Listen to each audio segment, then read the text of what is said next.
Cullen live at pghcitypaper.com. Email your questions and comments to Lynn at pghcitypaper.com. Hey, how you doing? We made it. TGIF. Thank God.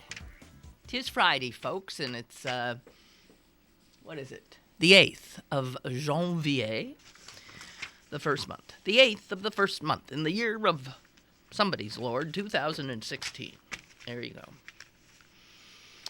So, we've had an interesting week, it seems. The subjects have been all over the place. I'm loath to bring this up because I don't... So how many of you have seen and or are currently watching and or intend to or wish everybody'd shut up about or whatever this serial documentary called Making a Murderer? Which is a wonderful title because it plays all kinds of ways, making a murderer. I, was reading about it. I kept seeing things about it, like on social media. And I thought, what is everybody getting so... I often miss these things. I don't jump on the bandwagon, or if I do, it's hopelessly late. Anyway, so I decided to check this one out, in part because I had a vague memory that I had read about this at my mother's kitchen table when it was happening. So that would put it back, 10 years or more. This is a documentary that it's mind-blowing. It's educational. It's I don't even know. I have to tell you, I started watching it, 2 nights ago? It's 10 hours. It's haunting me. I'm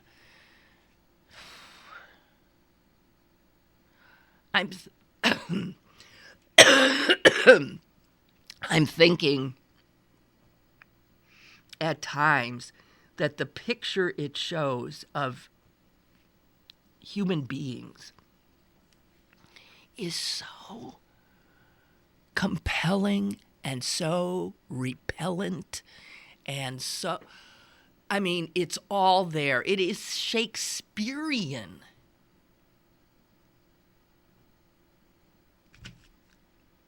And truth is stranger than fiction, or truth is more astonishing than fiction. I thought some of the best television I'd ever seen, ever, was The Wire. Okay? Now, The Wire was based on reality, but it was a fictionalized account. This one is reality, and it plays just like the fictionalized series, just like a Breaking Bad, or just like, it is amazing.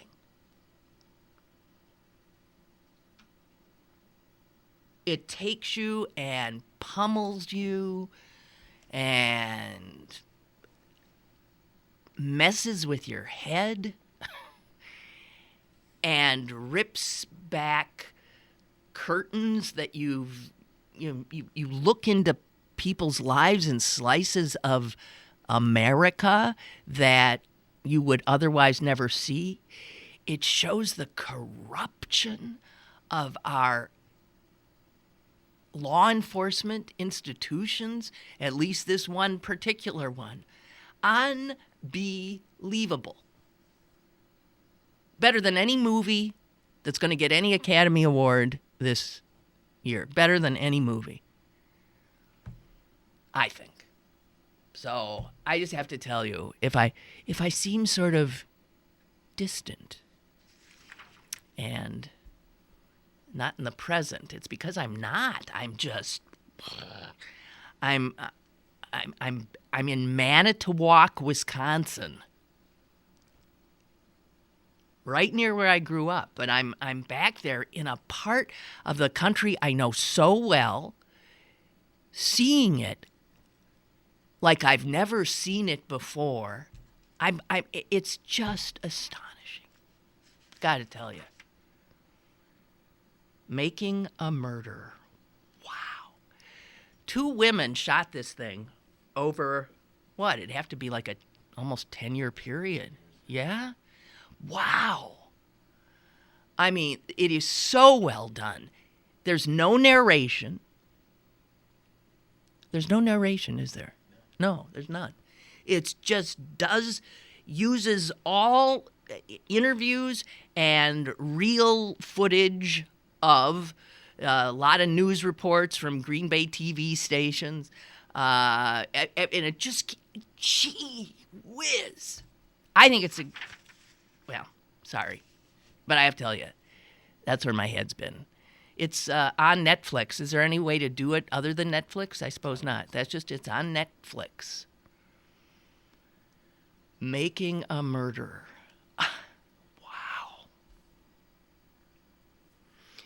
And, a lot of people have been so overwhelmed by this thing that there are online petitions that the president should pardon this guy. And, of course, the White House actually had to today put out a message or some kind of a statement telling all of these people who have seen this documentary, hey, guys, back off. The president cannot issue a pardon in this case because it's not a federal case. It's a state of Wisconsin case. So a pardon could come from the governor there, Scott Walker. I think not. Unbelievable. Just blown away by it. Sorry. But, I think that we are living in the golden age, a new golden age of television. And it's not coming from, the tired old, ordinary broadcast networks. There is so much extraordinary stuff on television. And it's not happening as much in Hollywood because Hollywood, looking at the big bucks, wants to do movies that will have a global audience. And in order to do that, you can't have talky movies. You have to have action. So that's why the crap coming out of Hollywood is so often. It's just, it translates well. But wow. I'm sorry. I just can't, I can't stop. Hey, do you see where, okay, finally changing the subject on you. Do you see where our Vice President, Joe Biden, has admitted that he regrets every day not running? Did you see he said that? I was a little shocked. I'm not shocked that he felt it. I'm shocked that he said it out loud. It's killing him. He wants to run. I regret it every day is his quote. The rest of the quote is, but it was the right decision for my family and for me, and I plan on staying deeply involved. I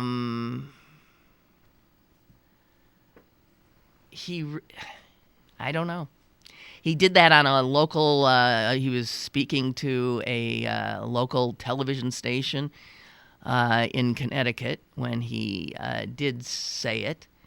And he said, obviously, it's a dream that he's had for decades. He first ran for president, when? Like 40 years ago. I'm vaguely remembering, and then had to get out of that race because they found that one of his speeches, he had lifted some stuff from a British politician's speech. So he was accused of plagiarism, and he backed away. But I suspect it is the right thing for his family. His son had just died. But I regret it every day. Wow. Regret is such a strange thing. I mean, because regret often involves, regret is all about what ifs, right? And the thing about what ifs is it's sort of like conspiracy theories. You can just go off on, I regret that I didn't do fill in the blanks. And then you're free to imagine all the wondrous things that would have been your reality. But you have no way of knowing if that, in fact, is the truth. So regret is that's different from regretting something you actually did. I regret having, hurt that person. I'm talking about roads not taken. I'm talking about, the Robert Frost poem. I'm talking about beating yourself up over something that you didn't do and that you then put all of this, this emotional desire upon. Like, if I'd only done that, then blah, blah, blah, blah, blah. But you don't know. Regret, that kind of regret, is such a waste of energy, such a waste of time, because there's no way to backtrack and take the other path and send your life off on a whole other trajectory. That kind of regret is so, I think, debilitating for some people. So, don't engage in it. Oh. Biden first ran in 88. What? Biden ran in 88? Okay. That was a long time ago. When I said engage, that came out so Wisconsin. Did you hear that? Don't engage in it. Jeez. That's the thing about also watching that Making a Murderer. Hey, don't go. Yeah. Right? Hey, don't go. And then people in Shakespearean tragedies. These are players in a Shakespearean tragedy. Only the English ain't Shakespearean English. The English is like this. Alex, are you the one who talked to me? No, somebody else did who's watched it said, what's weird is when they pick up the phone, Yeah. they don't say hello. They say, yeah. And then the person on the other end will say, yeah. And they say, half the conversation is, yeah. Yeah. Oh, God. Unbelievable. We got a call. Hi. Hello, caller. Hello, Lynn. Hi. Two people I hope they nail. You've probably seen it in the news. Is that Schneider, and I hope that Emanuel, that Rahm, I hope they get rid of him. Okay, Rahm Emanuel, the mayor of Chicago, who's under fire, and who's Schneider? Schneider? Why am I'm not sure. He's the one. He's a governor for, I can't think of the state. Is it Michigan? Whatever. Oh, Snyder. Snyder. It's Snyder. Yeah. I think it's Snyder, the And they got governor lead of in their Michigan water. in Flint. Yeah, those are two stories I haven't talked And about. he knew about it. He's the one that caused it because he didn't want to. He wanted them to pump it through the river or some baloney like that. And they have lead. And there's some people I think maybe died or something. I can't remember. I don't know. I don't think people have died, but I think Sick a or lot of something. children. What's awful is that children in Flint, Michigan, Right. since they started drinking water from the Flint River instead of Lake Michigan, the lead content of their blood is in the dangerous level. And, lead poisoning can really affect a child's development, can do damage to the brain and all this. And it's because the Republican governor of Michigan forced through a bill in that state legislature after I think the people had said, we don't want this, forced through a bill that would allow the state to take over struggling cities. So it was the state that was running Flint when all this shit happened, not the people of Flint. It was the state. And I think the federal government now is going to investigate it, so I hope they nail him. I mean, that guy he's a piece of shit. I'm sorry. Okay. That's what. And another thing about Joe Biden, give it up. Come on. You didn't. How many times has he run? Twice already, or just once? Well, he ran in '88. He ran he in. Didn't make it. So forget about it. I don't get it. Well, it's again about regret and what ifs and opportunities. How does he know he could even get through any of it? I mean, he's very well liked. I mean, I like him. I mean, I like him, but I'd rather have Hillary. Okay. Well, you're gonna get her, I guess. What's that? You're gonna get her. I hope we do. I was thinking again, if you could get somebody who died in 1950 and resurrect him and say, guess what the first names of the two presidents were who held the presidency between the years 2008 and 2000. The first names of the president, because you look at all the presidents' names, and they're Jim, Jack, and Joe, and the Barack and Hillary. Think of that. I mean, we're going to back to back, perhaps, elect our first black and our first woman president. That's pretty neat. Oh yeah. Yeah. We can't afford a Republican in there. Oh, dear God. Never again, maybe. Oh, dear God in heaven, please. I mean, they'll tear Talk it about down. regret, if that ever happened. Hey, God. But I'd like to see her run against Ted Cruz and just beat the living crap out of him. I don't know.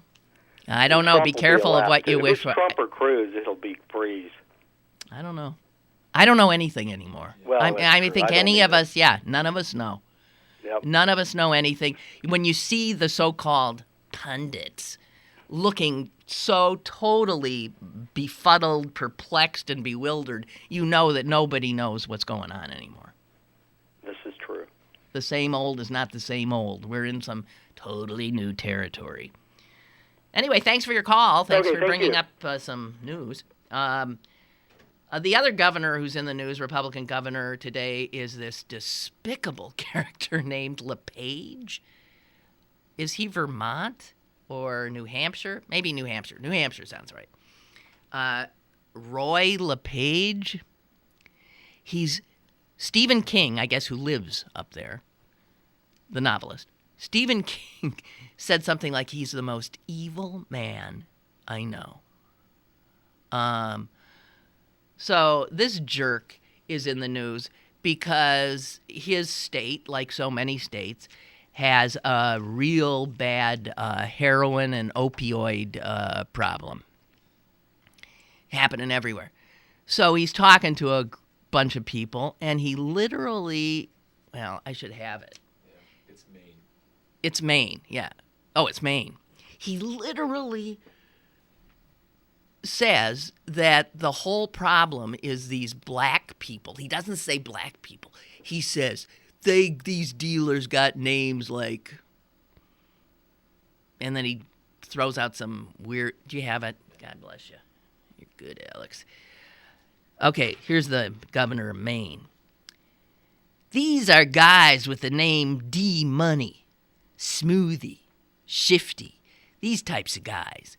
Okay, just so you get our meaning. These types of guys, you got that? And in case you didn't get it, they come up from Connecticut and New York. They come up here. They sell their heroin. Then they go back home. And incidentally, half the time they impregnate a young white girl before they leave. Which is a real sad thing, because then we have another issue we have to deal with.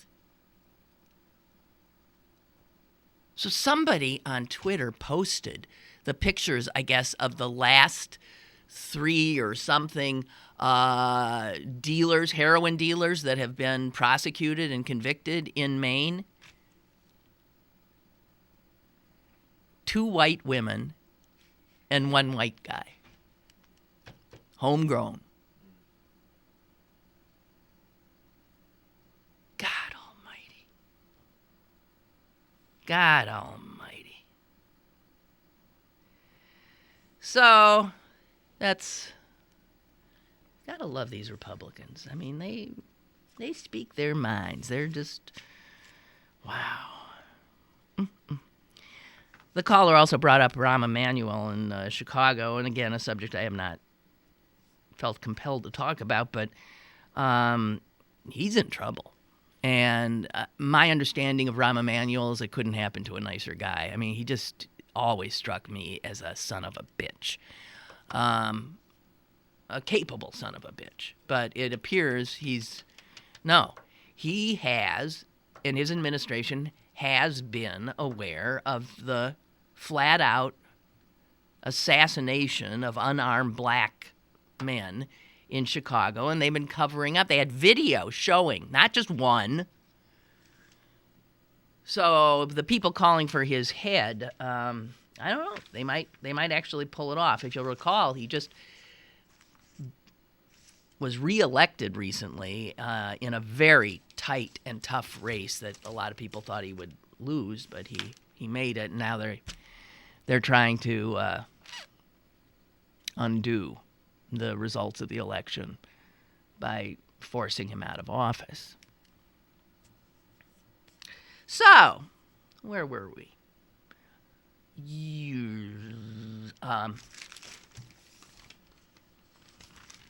Controversy. Oh, I got controversy on taxes. I remember once when I was a reporter at WTAE TV, I got a hold of the sales tax code for Pennsylvania. And if you want to read something that will make your eyes go like a slot machine. Like it is mind-blowing what is taxed and what is exempt. And some of the I wish I could remember them. Some were so unbelievable. Like thread. I remember something like, if you buy a spool of thread intending to use it to sell to make clothing, it's taxed. If, however, you're going to use the thread to sew up a turkey, it's not.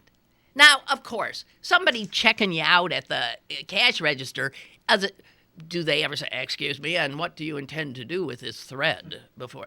So we're paying taxes on stuff all the time that we're not supposed to be paying taxes on. On the other hand, it goes both ways. It is, I remember one. Listerine was not taxed, but Scope was. Now, these are both like mouthwashes, right? Listerine was not taxed, and Scope was.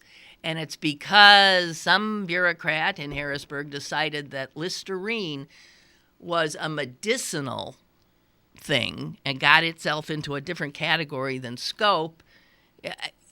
Anyway, there's all this nonsense. So here's Pennsylvania, as sales taxes go, has the most humane sales tax that I have ever encountered, in that it absolutely does not tax food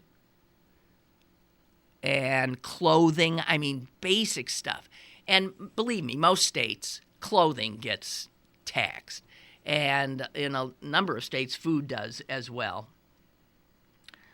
Only 13 states actually charge taxes on food purchased in a grocery store. But there's all these exemptions. So you know what often this is a global issue because women took to the streets of Paris last year. Similar situation in Canada. In the United States, on a state level, we're seeing some of this, and it's all because that in general, tampons are taxed. Now, ask a woman if tampons are a necessity. And she would say, yeah. Yeah, what am I going to do? This is how God made me, and this happens, and this is as necessary as anything in my life. 5 states have already created tax exemptions for tampons. Only 5! And I want you to know, and here's where I am so dang proud. Pennsylvania, we're one of them. Ladies, in Pennsylvania, they do not tax your tampons. And in fact, you know what Pennsylvania decided? Hey, if we're not going to do tampons, if they're a necessity, then we better damn well throw in diapers, toilet paper, all those things that are taxed in other states are not taxed here. So we have a pretty forgiving sales tax. France decided they would not exempt tampons from taxation, so French women are being screwed, and Canadian women, on the other hand, are not. I mean, it's just, when you see, okay, back to my home state of Wisconsin. In 2010, the state of Wisconsin released a memo. Now, when you think of a memo, don't you think of something, sort of quick little thing? This memo was 1,400 pages long. Only a state government could come up with that, or a government could come up with that. 1,400 pages. Memo from the State Department of Revenue. You want to hear the title of it? You aren't going to believe it, but I'm about to share it. Here we go. 1,400 pages. Memo. Title. Sales of ice cream cakes and similar items. 1,400 pages. What the hell could 1,400 pages? What could be on sale? Now, people are supposed to, the clerks in stores, the people who make an ice cream cake, they're supposed to know whether or not can you imagine all the exemptions and what ifs? And it turns out a lot of it include whether or not an ice cream cake should be considered a tax-free baked good, or is it a prepared food that then would be taxable? And apparently this memo makes clear, if anyone would slog through the 1,400 pages of it, that whether or not an ice cream cake in Wisconsin is taxed or not, it depends on the size of the cake. It depends on who decorated the cake. It also, here's another variable that figures in, whether a majority of the cake's layers contain flour. I'm choking on it. You couldn't make that up. 1,400-page memo on whether or not a friggin' ice cream cake is taxed. Stop and think of what revenue the state. Let's tax all ice cream cakes. Tax them all, no exemptions. No one cares how much flour, how many layers, who decorated it, how big it is. All ice cream cakes will be taxed. What do you think the revenue stream from taxing ice cream cakes would yield? I mean, $5,000? I mean, I don't know. What would it be per year? Now ask yourself, how many taxpayer dollars were spent putting out having people work, employees, writing, working, printing, collating, doing research on a 1,400-page memo titled Sales of Ice Cream Cakes.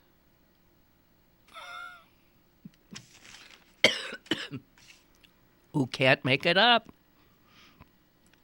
Excuse me, Denise has said, okay, here's what it is. I'm calling it now. She's got the Republican ticket. Trump LePage. Jesus. The ugly face of a messed up party. Okay, so stand up. I just want to tell everybody that. Stand up. I just read this article about how posture, if you sit all the time and you're like this and your shoulders are rounded, guess what's going to happen? You're going to end up with rounded shoulders. See? Yeah? So here's the thing. An extraordinary number of us work sitting down, right? And looking at computers. And invariably, we're like this. Okay, this is not good posture. We're like this. Our heads are forward. Our shoulders are slumped. Our core is like... I mean, this is not good. In developed nations, 75% of all work done is done seated. And when people spend an entire day like this at work, and then they get on the bus and they sit, then they get home, and after they do a few little things here and there, they sit again. They sit, they eat, they sit, they watch TV. This is not good. The longer people sit without a change in position, the more likely they will be to develop troubles, which will result in pain, backaches. There's even something now that doctors do called text neck. Stop and think. I mean, we're down a lot. You look at any group of humans now, and they're all heads down because they're doing their phones, right? And it is a repetitive stress injury resulting from hours spent with the head positioned forward and down, which is what we do now, most of us, all the time.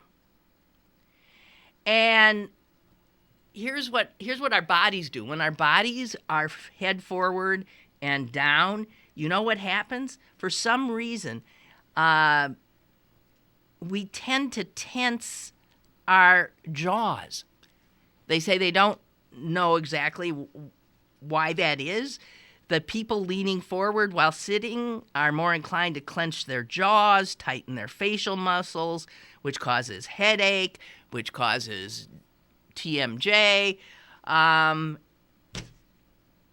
not to mention that just sitting like this gives it's a pain in the neck. You develop stress in your neck. When you're sitting like this, do you know what else? Your lung capacity is reduced by up to 30%. Because, I mean, look, you're compressing your lungs. That means your body's not getting as much oxygen as if you were to sit up. And that means if you're not getting oxygen, you're not moving the blood around, not enough's getting up to your brain. I mean, really, this all does have an impact. Stand up! That's all I want to say. Stand up and sit up. It also, it compresses your abdominal organs, which can screw up digestion, your bowel function, and more of us are like this. And then think of the little kids that you see walking to school with a backpack on their back that weighs as much as they do, and they're all like this. And I guess maybe it's just getting them ready for the lives they're going to lead. which is being appended to some screen, head forward. I mean, this is what's going to happen to us. I'm just saying, stand up. So that brings me to a friend of mine for Christmas, I guess, got this thing you put on your wrist. Everybody's got them now, right? A Fit something or other. Fitbit. And he's telling me, so this thing told me that I got only 1 hour and 20 minutes of REM sleep last night. He got like 3 hours of light sleep, and the rest, they said, essentially was not asleep. He thought he slept for like 7 hours. So he wakes up and finds out that he had a lousy night's sleep. What does that do for him? To me, it would make, I mean, he probably woke up feeling, like he always does, tired, but, and now he's thinking, I got no sleep. And so probably feels more tired. The other thing is if it's clocking every step you take, it's clocking every... I want to say this about these gizmos. Flush them. Really, get rid of them. All they do is make the very act of living into a kind of reducing it to numbers, which then reduces it to a interior kind of competition in your head. So you can bet my friend seeing those sleep numbers is really going to try to get them better. So you start looking at numbers all the time. Oh, I only walk this. I'm going to try to walk. I don't want my life to be a competition with myself. I really don't.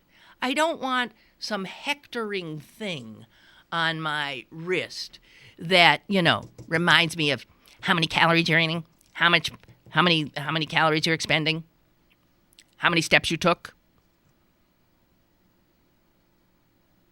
This Fitbit thing, it also has an alarm function. So you can set it so that every 12 minutes it'll poke you, it'll jiggle, and that can tell you to stand up. You've been sitting there for 12 minutes. You will develop tense neck and rounded shoulders. Your abdominals are compressed. Stand up. Walk around. Then you can sit again. And then we will poke you again. And I don't see this when I talk about us getting cyber guys. This is the kind of shit that's going to just slowly creep into where we're going to become mechanized. We are going to have our levels taken every 5 seconds in every kind of a way. I don't want it. I don't want it. But an awful lot of people do. Speaking of these gadgets, unbelievable what I came across. These techies, they're making me crazy. Okay, so you got smart watches, smart phones, smart thises, smart that. There is now a smart bed. Now, what do you think a smart bed would do? The smart bed has a mattress that essentially speaks and connects to the Fitbit on your wrist, okay? So these technologies, while you're desperately trying to get a good night's sleep, are taking all the data from your body while you toss and turn. So the mattress is connected to a smartwatch or a fitness tracker, and then if it gets a certain level of, data, it actually adjusts the firmness of the mattress at certain points. During light sleep, it firms up. In deep sleep, it softens to make sure you're most comfortable before you wake up, and then it becomes firm again. If you... I I don't want to go to sleep on some friggin' mattress that is monitoring me. I don't. And I don't want to go to sleep with a thing on my arm that's monitoring me. I really don't. I know how this works because I did once, this is back in the day, I had a pedometer. And I was trying to do the 10,000 steps a day thing, which is a ton of steps, let me tell you. Because in a normally living my life, I don't get anywhere near it. So you'd see a number of like 4,000 something, and it's, you're going to go to bed in 2 hours. Well, what do? If you become if you're like a lot of people, that means you're going to hit a treadmill or something. You're going to do something because you gotta get to the number. I don't see how this anxiety-producing stuff is good for our health. I don't see it. Supposedly, this is all good for our health. Do your 10,000 steps. Well, fine, but if I'm anxious about it all the time, if I'm, oh, God, my numbers are, I don't know. I think this is insane. Because as I said to my friend, do you think this thing is going to help you sleep better? Now you're more anxious because you actually know you're getting lousy sleep. I don't know. Chuck writes, regarding the Pennsylvania sales tax, software development is not taxed. I'm sure my customers would not even notice a sales tax on my software development services. There are many industries that are not required to charge sales tax, and I believe, industry lobbyists have much to say about what is taxed, and what is not, like fracking. If you want to raise some revenue in this state, someone should take a good look at the industries that are exempt from the sales tax. Yeah, that's true. But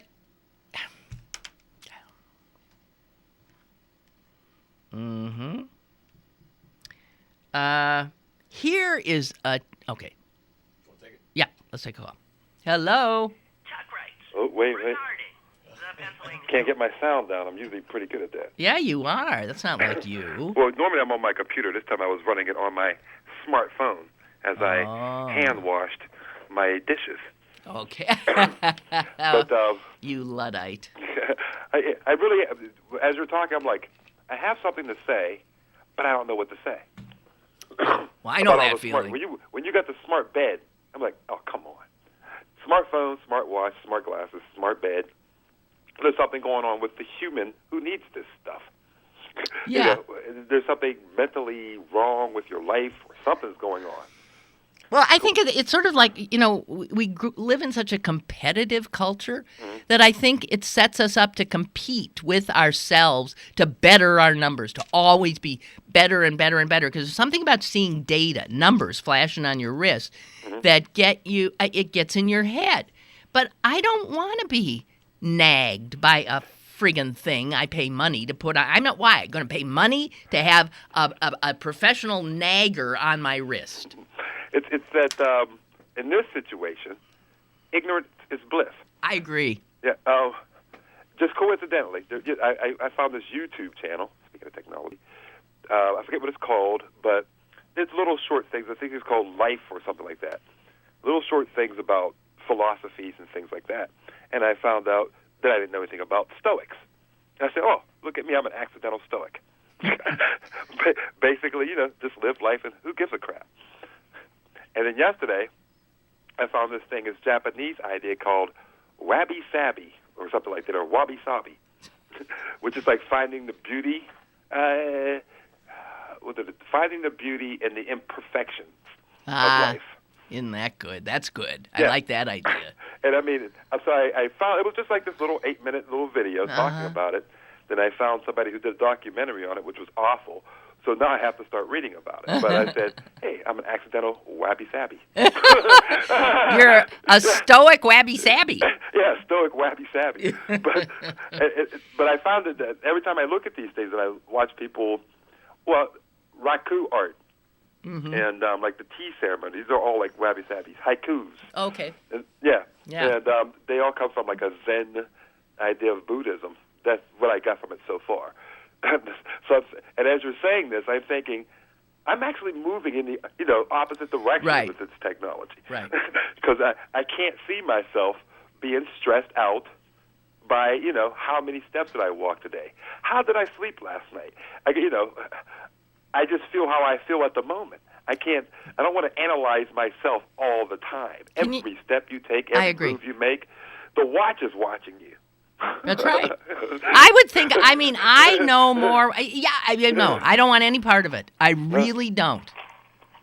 And people actively, everybody you see is wearing this shit, and I'm thinking, God, why? And pretty soon we won't have to wear it. It'll just be, I'm telling you, it's going to be stuck inside of us. There'll be little, I hate it. I've been warning about this forever. Here it comes. I see it coming too. Resistance is futile. That's the Borg if you're a Star Trek fan. Mm-hmm. Yep. But I also see these things as like fads. If you're like me, which I'm sure you're not, and be glad of that, I shop at secondhand stores, and you'll see these fads that were so popular 2 years ago selling for $3. Yeah. you know. Yeah. Well, I don't. But technology ain't a fad, and this one ain't going away. I don't. I could see the watches or whatever those things are called, the smart watches, in the secondhand stores for $3 in 3 years for $3. That's because somebody had an implant in their wrist. Well, they got a better one. They got a bigger, better. They got a bigger, better one. Exactly. Do you have a cold? Wabby sabby, man. I'm telling you. You have a I'll cold? know more about it in about a month. Clarence, you sound like you have a cold. Yeah, I do. I have a constant cold. As you were coughing, and I am coughing, everybody's coughing. Yeah. And I'm drinking coffee as I'm coughing, and I think I'm going to end up in a coffin with the coughing at the coffin. Yeah. Okay, you. Don't do that. Have a good weekend. Okay. Okay, bye. Right, Bye. Okay. Well, maybe he won't hear this part, so he won't lose his mind. I want to talk about the smart shoe. There is a smart shoe. This is called a Digit Soul Smart Shoe. You can control your shoes. You can wirelessly control the temperature of your insoles. You can adjust your shoe for a snugger fit just by pushing a button. And you can even turn on the shoe's built-in flashlight. Damn, I knew there was something my life was missing. I knew it! It's a flashlight in my shoe! $450 a pair. $450 a pair. Okay, now, of all these technology things that are coming... By the way, I got this out of the Wall Street Journal. Here's one that I do like. This one I could see. It's a smart alarm clock. Now, I would do this one. Here's why. Who doesn't hate being jarred awake by an alarm? I mean, it's just always such a nasty way to regain consciousness. This clock is an olfactory alarm clock. It is not going to wake you with sound. It is going to wake you with aroma. Does this sound good or what? Now you could say, hey man, it ain't going to wake me up. It does. They've tested it. There are 99% of all the subjects that used it were awakened within 2 minutes, which is a wonderful, nice, easy way to wake up. We're aroused within 2 minutes, and all this thing does is put out, you pick, what do you want to wake up to? What do they have? They have coffee. That's a good, okay. They have coffee. They have chocolate. They have peppermint. Is bacon? Bacon. They should have bacon. That would wake you up. I don't know if they do. They have a croissant. They have. And so that would be a good way to wake up. I really, and you know, a Swiss 19-year-old Swiss kid invented this. Way to go. It's called Sensor Wake. And I don't think it's out yet. It's supposed to be out in June. It's going to sell for $109. But you have to keep buying the inserts for the aromas. A 2 cent SCENT, a 2 aroma pack costs $11 and is good for 60 wake up calls. So you're talking $5 a month to wake up in a kinder and gentler way. Because I so hate waking up with that. It's like somebody throwing, ice water in your face. It is just so jarring. I mean, you might be, I often am, in deep sleep, and or I'm in the middle of a wonderful dream. I mean, I'm just getting right to the, and bah! And, oh, geez. I hate it. So this is one I'm gonna eschew. God bless you. The smart bed, the smart shoes, the Fitbit, but I could see doing the olfactory alarm, waking up that way. I really can. Uh-oh. I'm in trouble. I'll tell you why I'm in trouble. I think I just ran out of things to talk about. It doesn't happen very much, but I did. So what? Let me think. Oh, I guess a big story in the local paper was about the fact that an appeals court has, negated another court's ruling that said that Pittsburgh cops did not have to live in Pittsburgh. Now the higher court said, wrong. The city has the right to require its police officers to be residents of the city that they police. And throughout my talk radio career, this was always a very contentious subject.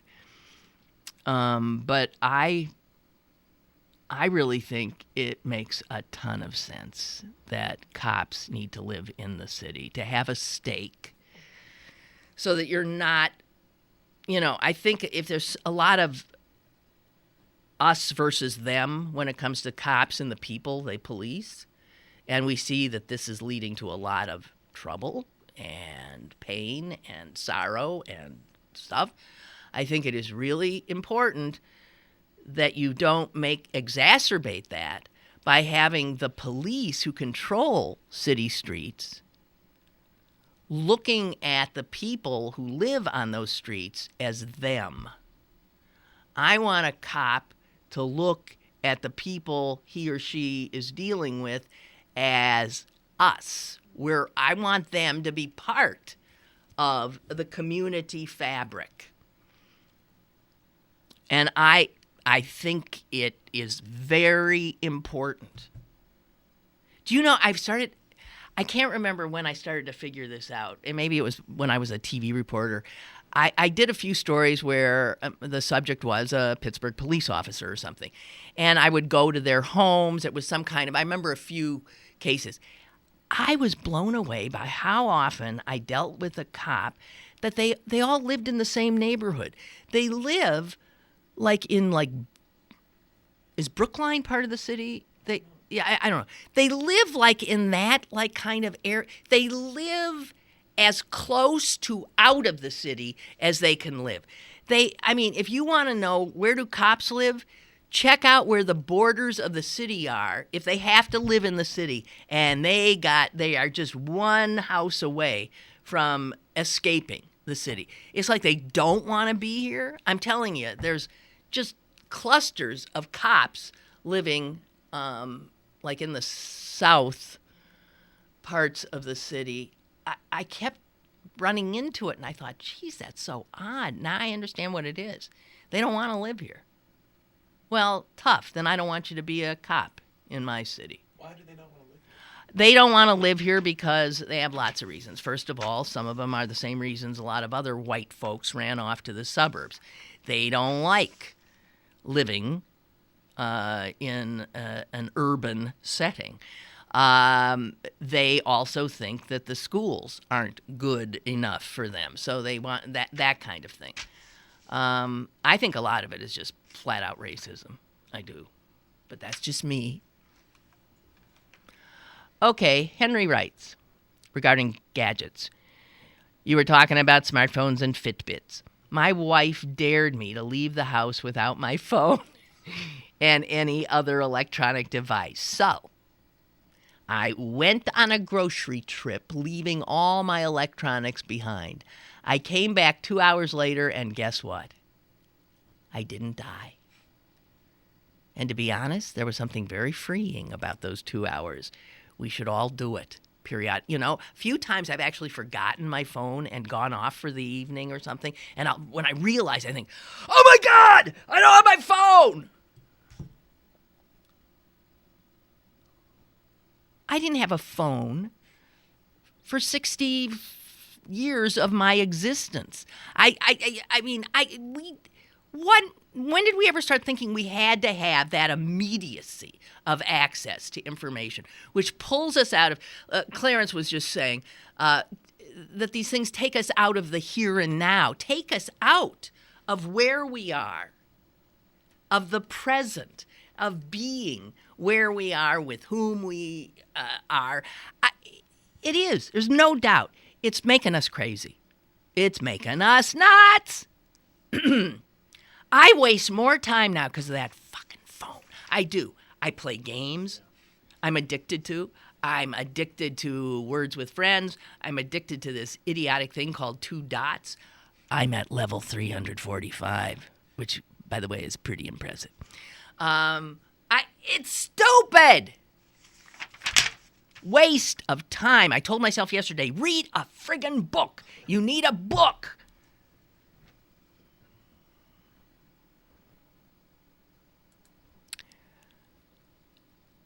Bob writes, don't mean to be Debbie Downer, but it'll only be a matter of time before the concept comes along of a smart tampon. Well, yeah, what would that entail? I'm trying to... Huh? I bet it exists. It exists already? Smart. Well, I mean, if you look at how they're... I don't know. Jeez.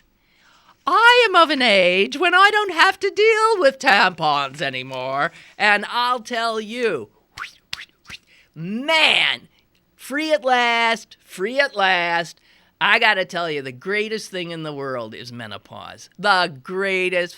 If you make it to be old enough where you don't need a tampon anymore, there is... Why don't women celebrate that? Why isn't there like a menopause parties? I mean, why isn't there like, yes, where you like burn tampons or you do things with them? Tampon. Did you ever take a tampon and stick it in a glass of water? You didn't? Well,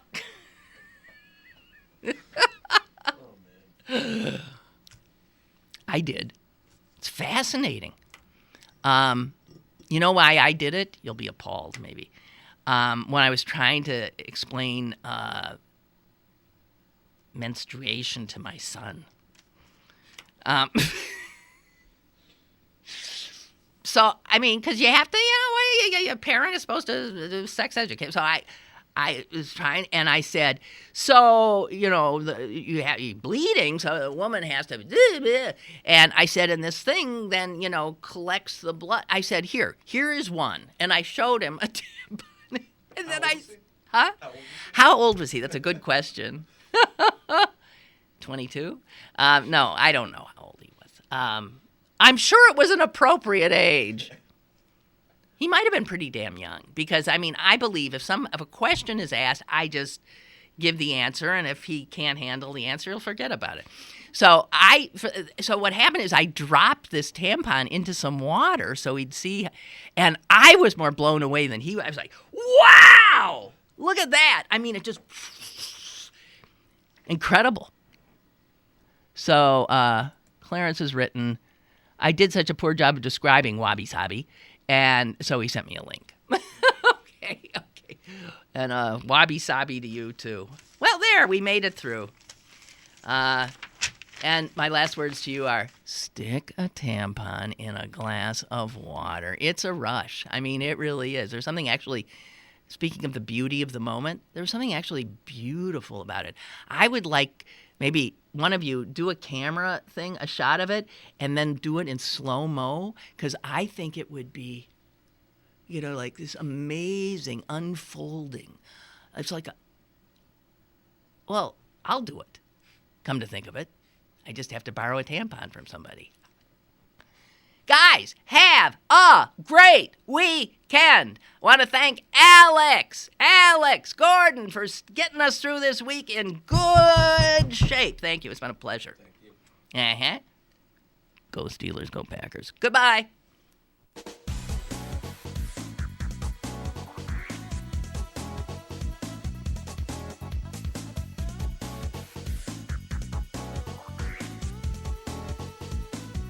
Lynn Cullen Live, Monday through Friday from 10 a.m. to 11 a.m. and archived